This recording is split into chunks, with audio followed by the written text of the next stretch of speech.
মূল আলোচনায় আমরা 7টা অংশ জানবো। প্রিয় ভাইয়েরা, কয়টা? 7টা।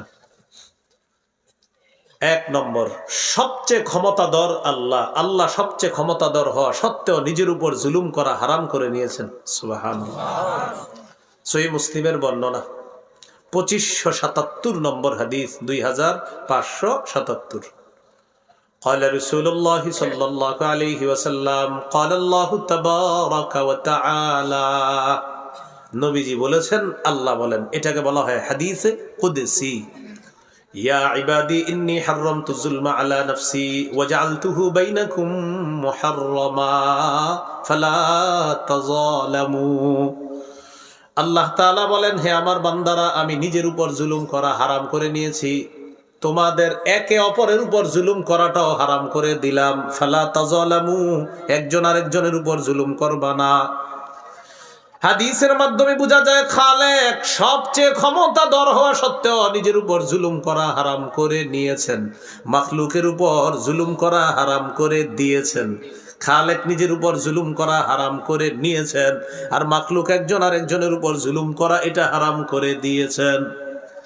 সবচাইতে ক্ষমতা আল্লাহর। আল্লাহর এত ক্ষমতা হওয়ার পরে আল্লাহ বলেন, আমি নিজের উপর হারাম করে নিলাম জুলুম করা। আমাদের অবস্থা হলো এমন, গতকাল পর্যন্ত খুব ভালো মানুষ, যেই মাত্র আজকে একটু ক্ষমতা পাইছে, আপনারে গোনার টাইম নাই। একটু ক্ষমতা, কি ঘটনাকে আপনি এমন করেন কেন? ক্ষমতার পাওয়ার আছে একটু। মনে করেন এই যে এই সামিয়ানাটা যতটুকু, এতটুকুর একটা ক্ষমতা পাইছে, পাওয়ার পরে এই সর, আরে ভাই এমন করেন কেন? হিটে আছে এই সামান্য একটু দায়িত্ব, বাস খুব পাওয়ার আছে। সব পাওয়ারের পাওয়ারকে তিনি বলেন, আমি নিজের উপর জুলুম করা হারাম করেছি, তুমি একটু দায়িত্ব দিলে এমন করো কেন? একজন আরেকজনের উপর জুলুম করো না। এবার আল্লাহ কত বড় ক্ষমতা ধর, এবার আল্লাহ বলতেছেন, দেখেন, ইয়া ইবাদি কুল্লুকুম দাল্লুন ইল্লা মান হাদাইতুহু, আমার বান্দারা তোমরা সবাই পথভ্রষ্ট, আমি যদি হেদায়েত না দেই। ঠিক নি? ফাস্তাহদুনি আহদিকুম, আমার কাছেই হেদায়েত চাও, আমি হেদায়েত দেই। এই জন্য প্রতিদিন আমরা পড়ি ইহদিনাস সিরাতাল মুস্তাকিম। আল্লাহ আমাদেরকে হেদায়েত দেন, আমাদেরকে সরল পথে পরিচালিত করেন। এরপরে আল্লাহ বলেন, ইয়া ইবাদি কুল্লুকুম জাইউন ইল্লা মান আতআমতুহু, হে আমার বান্দারা তোমরা সবাই ক্ষুধার্ত, আমি যদি না খাওয়াই। ফাস্তাতইমুনি উতইমকুম, আমার কাছে খাবার চাও, আমি তোমাদেরকে খাবার খাও। ইয়া ইবাদি কুল্লুকুম আর ইল্লা মান কাসাউতুহু, ও বান্দারা তোমরা সবাই বিবস্ত্র থাকতা, কাপড় ছাড়া থাকতা, আমি যদি কাপড় না পরাইতাম। ফাস্তাকসুনি আকসুকুম, আমার কাছেই কাপড় চাও, আমি তোমাদেরকে কাপড় দেই। ইয়া ইবাদি কুল্লুকুম তুখতিউনা বিল্লাইলি ওয়ান নাহার ওয়া আনা আগফিরুয যুনুবা জামিআ ফাস্তাগফিরুনি আগফির লাকুম, ও বান্দারা রাতেও গুনাহ করো, দিনেও গুনাহ করো, আমি তোমাদের সব গুনাহগুলা মাফ করে দেই। অতএব তোমরা আমার কাছে ক্ষমা চাও, আমি তোমাদেরকে ক্ষমা করে দিব। এরপরে আল্লাহ বলেন, ইয়া ইবাদি লাউ আন্না আউওয়ালাকুম ওয়া আখিরাকুম ওয়া ইনসাকুম ওয়া জিন্নাকুম কানু আলা আতখা কলবি রাজুলিন ওয়াহিদিন মিনকুম মা যাদা ফি মুলকি শাইআ। আদম থেকে কিয়ামত পর্যন্ত সমস্ত মানুষ, জিন, ইনসান যারা এসেছে, আসতেছে, আসবে, সবাই যদি এমন হয়ে যায় যে সবাই ভালো মানুষ, বুঝে নেন একটু, পৃথিবীর সবাই ভালো হয়ে গেছে, একজনও খারাপ নাই, আল্লাহ বলেন এই যে সবাই ভালো হয়ে গেছো, আমার রাজত্ব একটুও বাড়বে না। ইয়া ইবাদি লাউ আন্না আউওয়ালাকুম ওয়া আখিরাকুম ওয়া ইনসাকুম ওয়া জিন্নাকুম কানু আলা আফজারি কলবি রাজুলিন ওয়াহিদিন মিনকুম মা নাকাসা মিন মুলকি শাইআ। আদম থেকে কিয়ামত পর্যন্ত যত মানুষ আসছে, আসবে, জিন, ইনসান সবাই যদি খারাপ হয়ে যায়, নমরুদ ফেরাউন যদি সবাই হয়ে যায়, পৃথিবীর সবাই মনে করেন নমরুদ ফেরাউন হয়ে গেছে, আল্লাহ বলেন মা নাকাসা মিন মুলকি শাইআ, আমার রাজত্ব একটু কমবে না। সুবহানাল্লাহ। মানে তোমরা ভালো হইলে বাড়বে না রাজত্ব, খারাপ হইলে কমবে না রাজত্ব, ভালো হলে তোমাদের লাভ, খারাপ হলে তোমাদের লস। ইয়া ইবাদি লাউ আন্না আউওয়ালাকুম ওয়া আখিরাকুম ওয়া ইনসাকুম ওয়া জিন্নাকুম কামু ফি সাঈদিন ওয়াহিদ ফাসআলুনি ফাআতাইতু কুল্লা ইনসানিন মাসআলা মা নাকাসা মিম্মা ইনদি ইল্লা কামা ইয়ানকুসুল মিখয়াতু ইযা উদখিলাল বাহরা। আল্লাহ বলেন আদম থেকে কিয়ামত পর্যন্ত যত জিন ইনসান সবাই একটা মাঠের মধ্যে দাঁড়াইছে, সবাই মনে করেন এক মাঠে, একদম সবাই পৃথিবীর জিন ইনসান একসাথে আল্লাহর কাছে চাইছে, আল্লাহ গাড়ি দেন, কেউ বলছে বাড়ি দেন, কেউ বলছে এটা দেন, কেউ বলছে ওটা দেন। আল্লাহ বলেন এট এ টাইম, একই মুহূর্তে আমি সবার চাহিদা পূরণ করতে সক্ষম। এখন আল্লাহ বলতেছেন মনে করো আমি দিয়ে দিলাম, মনে করো ফাআতাইতুকুল্লা ইনসানিন মাসআলা, আমি সকলকে দিয়ে দিলাম, দেওয়ার পর তোমাদের মাথায় কি আসতে পারে না জানি কতটুকু কমলো আল্লাহর খাজানার। আল্লাহ বলেন মা নাকাসা মিম্মা লিমিম্মা ইনদি ইল্লা কামা ইয়ানকুসুল মিখয়াতু ইযা উদখিলাল বাহরা। একটা সুই সমুদ্রে প্রবেশ করাইলাম আমি আপনি, আমরা সমুদ্রে সুইটা প্রবেশ করানোর পর উঠাইলাম, সুইয়ের মাথায় 1 কেজি পানি, কতটুকু? 1 ফোঁটা তো অনেক বড়, আরো ছোট, সামান্য একটু।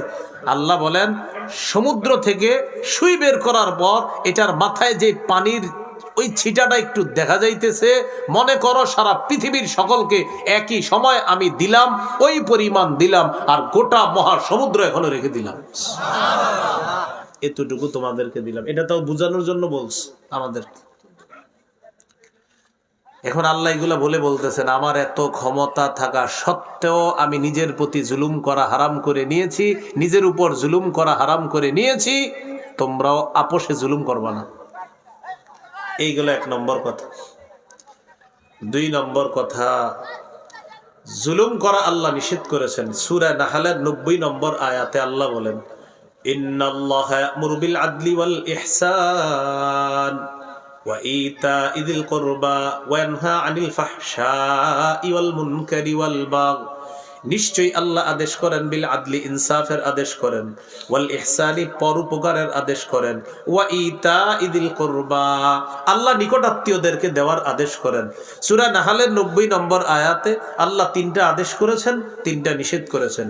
ইন্নাল্লাহা ইয়া'মুরু বিল আদলি ওয়াল ইহসান ওয়া ইতাইদিল কুরবা, নিশ্চয়ই আল্লাহ আদেশ করেন ইনসাফের, নিশ্চয় আল্লাহ আদেশ করেন পরোপকারের, নিশ্চয় আল্লাহ আদেশ করেন নিকট আত্মীয়দেরকে দেওয়ার।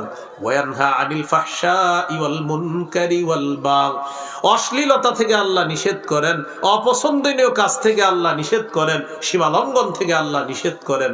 এটা বলার পর আল্লাহ বলেন ইয়াইজুকুম, রব তোমাদেরকে ওয়াজ করতেছেন, লাআল্লাকুম তাযাক্কারুন, যাতে তোমরা উপদেশ গ্রহণ করো। তাহলে সীমালঙ্ঘন জুলুম করতে নিষেধ করেছেন কে? আল্লাহ। 3 নম্বর সূরা আনামের 135 নম্বর আয়াত, এই আয়াতে আল্লাহ জানিয়ে দিয়েছেন জালেমরা সফল হবে না। বলেন জালেমরা কি হবে না? আল্লাহ তাআলা বলেন কুল ইয়া কওমি আমালু আলা মাকানাতিকুম ইন্নী আমিলুন ফাসাউফা তা'লামুন। নবী আপনি বলেন হে আমার সম্প্রদায় তোমরা তোমাদের অবস্থানে থেকে কাজ করো, আমিও কাজ করি। ফাসাউফা তা'লামুনা মান তাকুনু লাহু আকিবাতুদ দার, অচিরেই জানতে পারবা আখিরাতের শুভ পরিণতিকার আর অশুভ পরিণতিকার, আখিরাতের শুভ পরিণতিকার অশুভ পরিণতিকার, এটা অচিরেই জানতে পারবা। ইন্নাহু লা ইউফলিহুজ জালিমুন, জালেমরা সফল হয় না। 4 নাম্বার, অতীতের মানুষকে জুলুমের কারণে আল্লাহ তাআলা ধ্বংস করে দিয়েছেন। সূরা ইউনূসের 13 নম্বর আয়াতে আল্লাহ বলেন ওয়ালাকাদ আহলাকনাল কুরুনা মিন ক্বাবলিকুম লাম্মা যালামু, তোমাদের পূর্বে বহু জাতি আমি ধ্বংস করেছি যখন তারা জুলুম করেছে। ওয়াজাআতহুম রুসুলুহুম বিল বাইয়িনাত, তাদের কাছে তাদের রাসূলগণ স্পষ্ট প্রমাণ আদি নিয়ে এসেছে। ওয়ামা কানু লিউমিনু, তারা ঈমান আনার ছিল না। কাযালিকা নাজিজিল কওমাল মুজরিমিন, আল্লাহ বলেন অপরাধী সম্প্রদায়ের সাথে আমি এমন আচরণই করে থাকি। আয়াতের মাধ্যমে আল্লাহ বুঝায় যারা জালেম হবে, জুলুম করবে, যুগে যুগে আমি আল্লাহ তাদেরকে শায়েস্তা করতে সক্ষম। তাই অতীতের জালেম থেকে ভবিষ্যতে কেউ যদি জুলুমের নিয়ত করে তার শিক্ষা নিতে হবে। কেউ যদি এরকম নিয়ত করে যে কিছুদিন পরে আমিও শুরু করবো, তাহলে মাইডটা আরো বেশি হবে আল্লাহর পক্ষ থেকে, এরকম মাথায় রাখতে হবে। এইগুলো 4 নম্বর কথা। 5 নাম্বার, অচিরেই জালেমরা জানতে পারবে তার ঠিকানা কোথায়।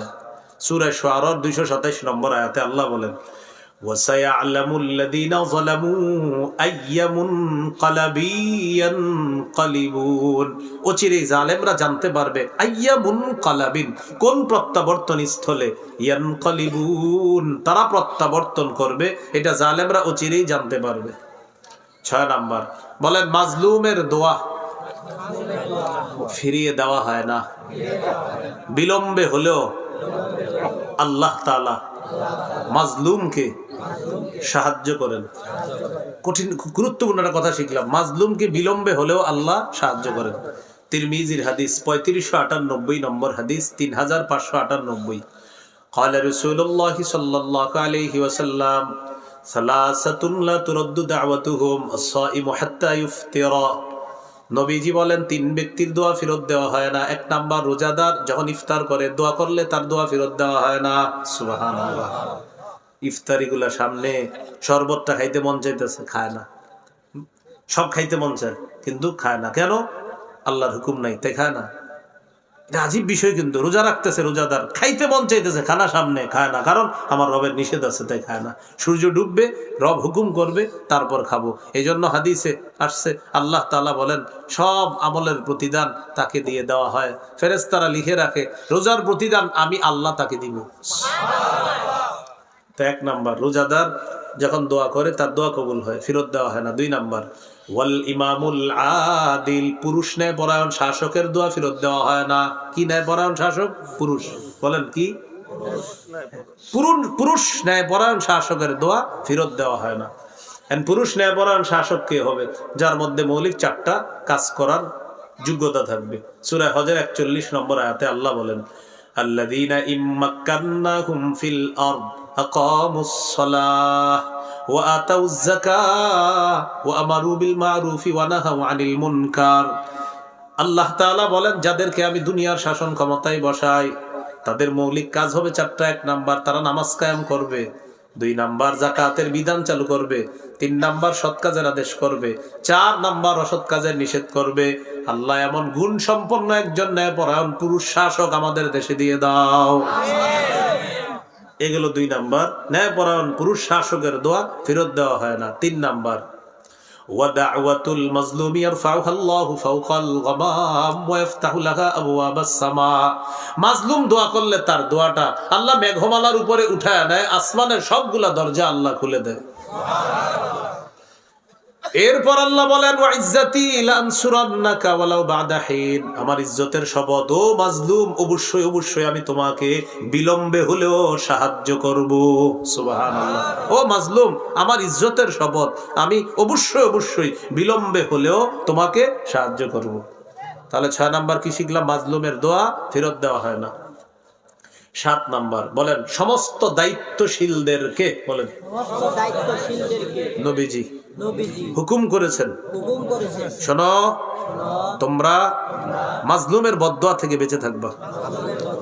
দায়িত্বশীলদেরকে নবী আদেশ করেছেন মাজলুমের বদদোয়া থেকে বাঁচবা। তাহলে ছোট দায়িত্ব, বড় দায়িত্ব, গ্রামের দায়িত্ব, ওয়ার্ডের দায়িত্ব, থানার দায়িত্ব, জেলার দায়িত্ব, বিভাগের দায়িত্ব, রাষ্ট্রের দায়িত্ব, যে যে দায়িত্বে বসবে দায়িত্ব আল্লাহ দিবে, সেজন্য জালেম না হয়। এটা নবী নিষেধ করে দিয়েছেন। তার এক সাহাবীকে গভর্নর বানিয়ে পাঠাচ্ছেন। বুখারীর বর্ণনা 1486-1496 নম্বর হাদিস। নবীজি তার সাহাবীকে বললেন শোনো তুমি এলাকায় যাইতেছো, যাওয়ার পর প্রথমে তাদেরকে দাওয়াত দিবা লা ইলাহা ইল্লাল্লাহর দাওয়াত।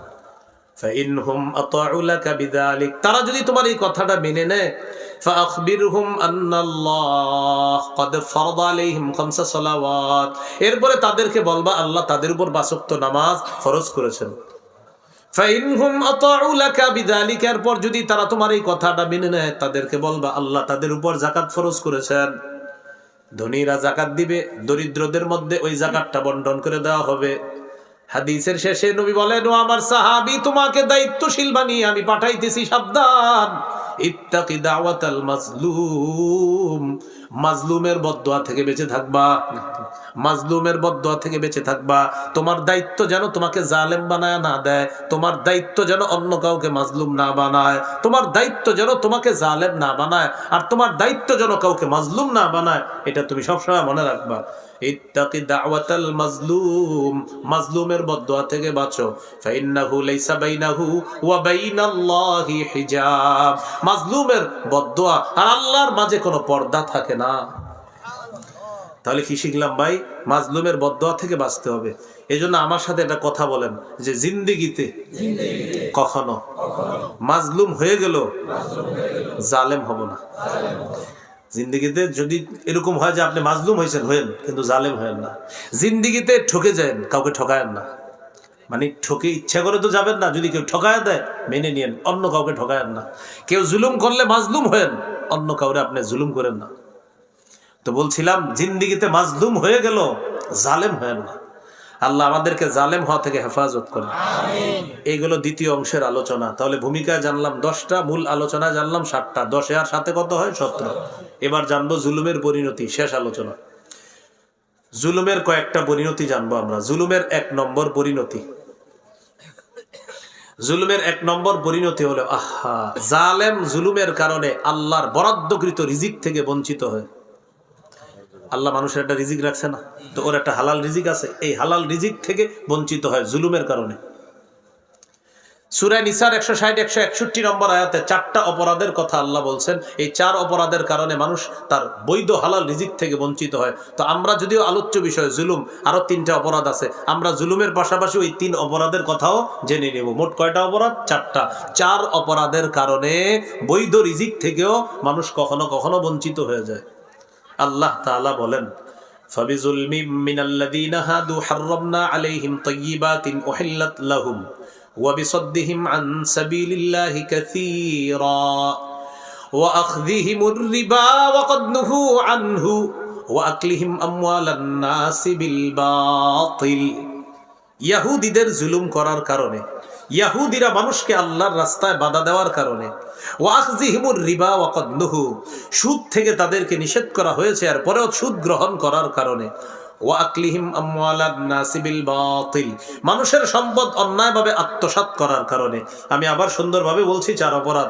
জুলুম করার কারণে, মানুষকে আল্লাহর রাস্তায় বাধা দেওয়ার কারণে, সুদের অর্থ গ্রহণ করার কারণে, মানুষের সম্পদ অন্যায়ভাবে আত্মসাৎ করার কারণে আল্লাহ তাআলা বলেন, হাররামনা আলাইহিম তাইয়্যিবাতিন উহিল্লাত লাহুম, আমি তাদের উপর হারাম করে দিলাম পবিত্র খাদ্য, উহিল্লাত লাহুম, যা তাদের জন্য হালাল ছিল, এই হালাল খাদ্য আমি হারাম করে দিছি। তাহলে জুলুম নামক অপরাধটাও আছে।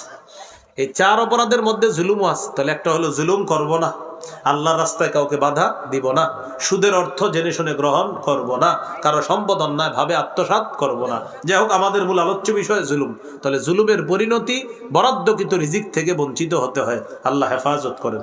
আমিন। জুলুমের 2 নম্বর পরিণতি, জুলুম কিয়ামতের ময়দানে ঘোর অন্ধকার হয়ে উঠবে। সহিহ বুখারীর বর্ণনা, 2447 নম্বর হাদিস, 2447। قال رسول الله صلى الله عليه وسلم اتقوا الظلم فإن الظلم ظلمات يوم القيامة।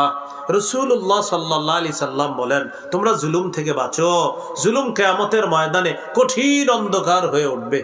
এই হলো 2 নম্বর পরিণতি। 3 নম্বর, যারা দুনিয়াতে মানুষের উপর অন্যায়ভাবে শাস্তি প্রয়োগ করবে, কিয়ামতের মাঠে আল্লাহ তাদেরকে শাস্তি প্রয়োগ করবে। যারা দুনিয়াতে কারো উপর অন্যায়ভাবে শাস্তি দিবে, আল্লাহ তাদেরকে কিয়ামতের মাঠে শাস্তি দিবে। আপনি একজনকে বিনা অপরাধে সূর্যের দিকে দাঁড় করায় রাখছেন, এইভাবে, এটা কোনো কথা? কথার কথা। আপনি একজনকে 10 দিন যাবত গুম করে রাখছেন, এটা কোনো কথা? আপনি 10 দিন যাবত চোখ বন্ধ করে তাকে পিটাইছেন, ছেড়ে দিয়েছেন, এটা অন্যায় করছেন। নিরপরাধ একটা মানুষকে যদি করে থাকেন, সহিহ মুসলিমের 2613 নম্বর হাদিসের বর্ণনা। قال رسول الله صلى الله عليه وسلم إن الله يعذب الذين يعذبون في الدنيا। দুনিয়ার মধ্যে যারা মানুষকে অন্যায়ভাবে শাস্তি দেয়, আল্লাহ তাআলা কিয়ামতের মাঠে তাদেরকে কঠিন শাস্তি দিবেন। যারা দুনিয়াতে মানুষকে অন্যায়ভাবে জুলুম করে শাস্তি দেয়, কিয়ামতের মাঠে তাদেরকে আল্লাহ কঠিন শাস্তি দিবে। জুলুমের 4 নাম্বার পরিণতি, এটা আমার সাথে একটু বলেন। জুলুম করে কেউ যদি অন্যের এক বিগত সম্পদ আত্মসাৎ করে কিয়ামতের মাঠে তার গলায় 7 তবক জমিন ঝুলিয়ে দেওয়া হবে। তোমার অনেক জমিন লাগবে, নাও। আর কত লাগবে? কিয়ামতের মাঠে আল্লাহ দিয়ে দিবে বড় বড় জমিন, নাও এগুলা গলায় নিয়ে ঘুরো। তোমার তো লাগতো, খালি ঘুরো। কয় বিগত মাত্র? মানুষকে 1 বিগত মারে, মানুষ তো বিঘায় বিঘা আরেকজনের সম্পদ মেরে দিচ্ছে। আব্দুর রহমান আর আব্দুর রহিম ঝগড়া লাগছে সম্পদ নিয়ে। আব্দুর রহমান কয় আমার, আব্দুর রহিম কয় আমার। তো আমরা দুইজন ঝগড়া লাগছে।